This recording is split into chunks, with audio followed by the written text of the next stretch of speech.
بسم اللہ الرحمن الرحیم رب اشرح لی صدری ویسر لی امری واحلل عقدۃ من لسانی یفقهوا قولی الحمدللہ رب العالمین والصلاة والسلام علی سید الانبیاء والمرسلین اما بعد فاعوذ باللہ من الشیطان الرجیم بسم اللہ الرحمن الرحیم قد جاءکم من اللہ نور وکتاب مبین صدق اللہ العظیم وصدق الرسول النبی الکریم الامین ونحن علی ذلک لمن الشاہدین والشاکرین والحمد للہ رب العالمین قال اللہ تبارک و تعالی فی شان حبیبہ النبی الکریم الامین مخبرا وامرا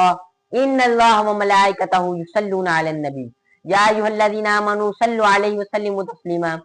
الصلاۃ والسلام علیک یا سیدی یا رسول اللہ وعلی آلک واصحابک یا سیدی یا رحمت للعالمین۔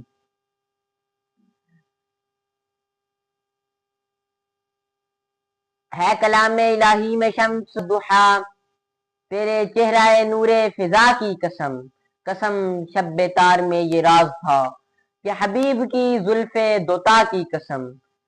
تیرے خلق کو حق نے عظیم کہا، تیرے خلق کو حق نے جمیل کیا، کوئی تجھ سا ہوا ہے نہ ہوگا شہا، تیرے خالق حسن و ادا کی قسم، یہ خدا نے ہے تجھ کو مرتبہ دیا، نہ کسی کو ملے نہ کسی کو ملا، کہ کلام مجید نے کھائی شہا، تیرے شہر کلام و بقا کی قسم، تیرا مسند ناز ہے عرش بری، تیرا محرم راز ہے روح امی، تو ہی سرور ہر دو جہاں ہے شہا، تیرا مثل نہیں خدا کی قسم۔ یہی کہتی ہے بلبل باغ جنا کہ رضا کتنا کوئی سحر بیاں، نہیں ہے ہند میں کوئی واصف شہی ہدا، مجھے شوق یہ طب رضا کی قسم۔ حمد و صلات کے بعد اللہ تبارک و تعالی اپنی لاریب کتاب قرآن مجید فرقان حمید میں ارشاد فرماتا ہے قد جاءکم من اللہ نور و کتاب مبین، کہ تحقیق اللہ کی طرف سے تمہارے پاس نور اور کتاب مبین یعنی روشن کتاب آ گئی۔ حضرات محترم، یہاں پر مفسرین اکرام کی اکثریت تعداد میں انہوں نے یہاں پر نور سے مراد رسول کریم صلی اللہ علیہ وآلہ وسلم کی ذات کو لیا ہے، جن میں مفسر اعظم صحابی رسول حضرت عبداللہ بن عباس اپنی تفسیر ابن عباس میں، اور علامہ علاء الدین غازنی اپنی تفسیر بغوی میں، اور علامہ اسماعیل حقی رحمت اللہ علیہ اپنی تفسیر روح البیان میں لکھتے ہیں کہ قد جاءکم من اللہ نور یعنی محمدا،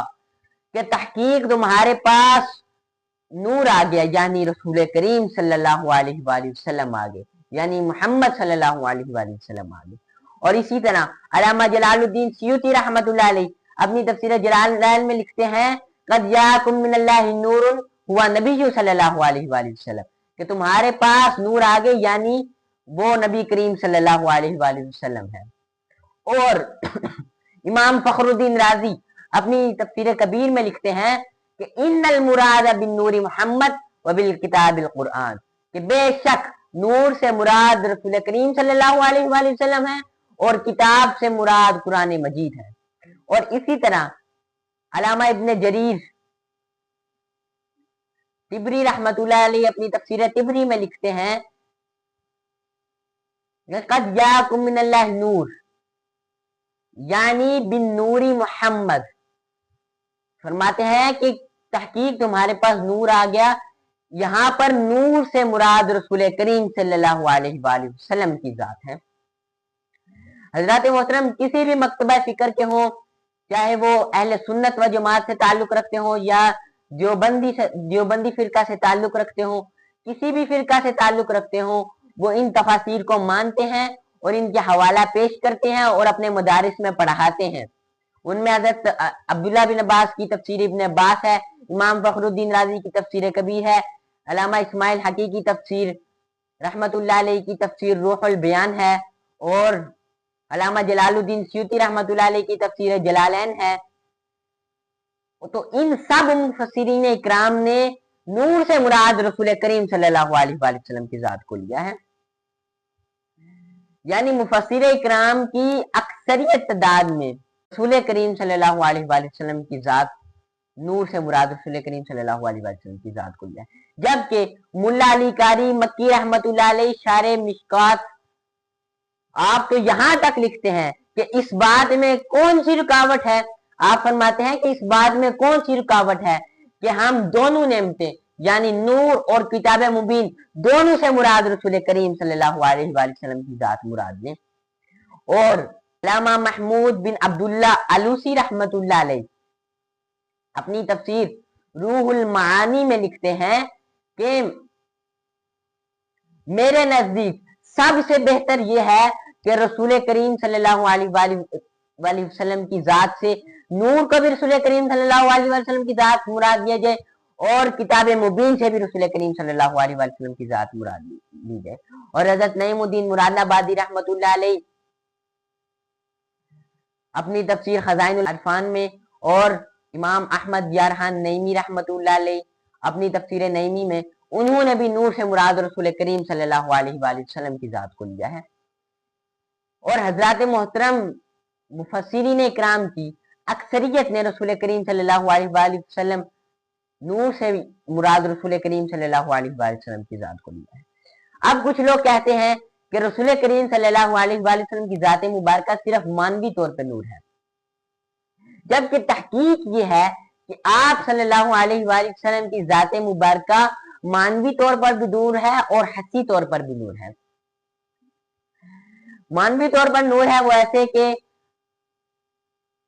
मखलूक तमाम मखलूक और अल्लाह के दरमियान वास्ता कुबरा रसूल करीम सल्लल्लाहु अलैहि वसल्लम की जात है और मखलूक और तमाम इंसानियत के लिए हदायत का वास्ता कुबरा रसूल करीम सल्लल्लाहु अलैहि वसल्लम की जात है। तमाम लोग आपकी हदायत से मुनव्वर होकर फिर जन्नत में जाएंगे, वरना आपकी हिदायत से मुनव्वर हुए बगैर कोई जन्नत में नहीं जा सकता। इस तरह आपकी जात मुबारका मानवी तौर पर नूर है और आप हसी तौर पर भी नूर है। वो हदीस मुबारका में है, हजरत इमाम बुखारी और इमाम मुस्लिम के दादा उस्ताद मुहद्दिस अब्दुल रज़्ज़ाक ने सही सनद के साथ रिवायत किया है। मुहद्दिस अब्दुल रज़्ज़ाक ने मुअम्मर से और मुअम्मर ने मकदर से और मकदर ने सहाबी रसूल हजरत जाबिर से रिवायत किया है कि हजरत जाबिर ने रसूल करीम सल्लल्लाहु अलैहि वसल्लम से सबसे पहली मखलूक के बारे में पूछा तो आप सल्लल्लाहु अलैहि वसल्लम ने फरमाया क्या जाबिर वो तेरे नबी का नूर है, फरमाया जाबिर वो तेरे नबी का नूर है। और हजरत मोहतरम हदीस मुबारका में है, हजरत अब्दुल्ला बिन अब्बास से रिवायत है, फरमाते हैं कि रसूल करीम सल्लल्लाहु अलैहि वसल्लम जब कलाम फरमाते तो आपके सनाया यानी दो दरमियान वाले ऊपर के दांत और दो नीचे के दांत, इन दोनों के दरमियान से नूर निकलता। जब आप कलाम फरमाते तो आपकी जाते मुबारका नूर है, तभी तो नूर निकलता था। और जामे तिरमिज़ी शरीफ की हदीस है, सहाबी रसूल हजरत अनस से रिवायत है, फरमाते हैं कि जिस दिन रसूल करीम सल्लल्लाहु अलैहि वसल्लम मदीना मुनव्वरा में तशरीफ लाए तो मदीना मुनव्वरा का हर हिस्सा रोशन हो गया। और मुल्ला अली कारी मक्की रहमतुल्लाह अलैह इसकी तफसीर इसकी तशरीह में लिखते हैं कि मदीना मुनव्वरा का हर हिस्सा हर जर्रा हसी तौर पर ऐसे मुनव्वर हो गया, ऐसे रोशन हो गया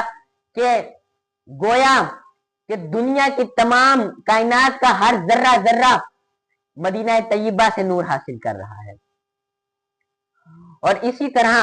हजरत अबू हुरैरा से रिवायत है, फरमाते हैं कि रसूल करीम सल्लल्लाहु अलैहि वसल्लम जब तबस्सुम फरमाते तो आपके मुंह से ऐसा नूर निकलता कि दीवारें रोशन हो जाती। और इसकी तशरीह में मुल्ला अली कारी मक्की रहमतुल्लाह अलैह लिखते हैं कि दीवारें ऐसे रोशन हो जाती जैसे सूरज की रोशनी से रोशन हो जाती है। आपकी जात मुबारका नूर थी, तब भी तो आपके मुंह मुबारक से नूर निकलता। उम्मुल मोमिनीन हजरत आयशा सिद्दीका रज़ियल्लाहु ताला अन्हा फरमाती हैं कि एक मर्तबा सहरी के वक्त में कुछ कपड़े सिलाई कर रही थी कि अचानक मेरे हाथ से सुई गिर गई। फरमाती हैं कि मैंने तलाश किया मगर सुई ना मिली। अल्लामा जलालुद्दीन सयूती रहमतुल्लाह अलैह ने इस वाकया को खसाइस कुबरा में लिखा है। कहते हैं कि उम्मुल मोमिनीन हजरत आयशा सिद्दीका फरमाती हैं कि मुझे अपनी गिरी हुई सुई ना मिली, कि अचानक रसूल करीम सल्लल्लाहु अलैहि वसल्लम तशरीफ लाए, आपके चेहरे से ऐसी शुआ निकली कि मुझे अपनी गिरी हुई सुई मिल गई। फरमाते हैं कि ऐसी शुआ निकली, मुझे अपनी गिरी हुई सुई मिल गई। और अल्लामा जलालुद्दीन सयूती रहमतुल्लाह अलैह खसाइस कुबरा में लिखते हैं कि रसूल करीम सल्लल्लाहु अलैहि वसल्लम का सूरज और चांद की रोशनी में साया ना था। आप नूर थे तब भी तो आपका सूरज और चांद की रोशनी में साया ना था।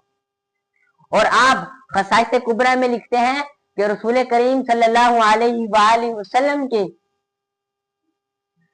खून मुबारक और आपकी कज़ाए हाजत की जगह से अजीब खुशबू बरामद होती। और यह दलील है कि आप सल्लल्लाहु अलैहि वसल्लम जाहिरी तौर पर लिबास बशर पहने हुए हैं, जबकि आपकी हकीकत हस्सी तौर पर नूर है। यह अल्लामा जलालुद्दीन सयूती रहमतुल्लाह अलैह ने खसाइस कुबरा में इसको लिखा। और सनदुल मुहद्दिसीन शेखुल मुहक्किकीन हजरत शाह अब्दुल हक मुहद्दिस देहलवी रहमतुल्लाह अलैह अपनी किताब मदारिजुन नबुवा में लिखते हैं कि रसूल करीम सल्लल्लाहु अलैहि वसल्लम की हकीकत नूर थी और आपने लिबास बशरियत पहना था। अगर आपने लिबास बशरियत ना पहना होता तो आपके की अनवार तजल्लियात को देखना नामुमकिन होता। शाह अब्दुल हक मुहद्दिस देहलवी ने लिखा। तमाम अहादीस मुबारका और मुफस्सिरीन इकराम की तफसीर से यह वाज़ेह हो गया कि कद जाकुम मिनल्लाहि नूरुन व किताबुम मुबीन में नूर से मुराद रसूल करीम सल्लल्लाहु अलैहि वसल्लम है। और बाद ने तो लिखा कि नूर और किताब मुबीन दोनों से मुराद रसूल करीम सल्लल्लाहु अलैहि वसल्लम की जात है। अल्लाह तबारक व तआला से दुआ है कि अल्लाह ताला अमल करने की, याद रखने की और आगे पहुंचाने की तौफीक अता फरमाए। आमीन सुम्मा आमीन व आखिर दावाना अनिल हम्दुलिल्लाहि रब्बिल आलमीन।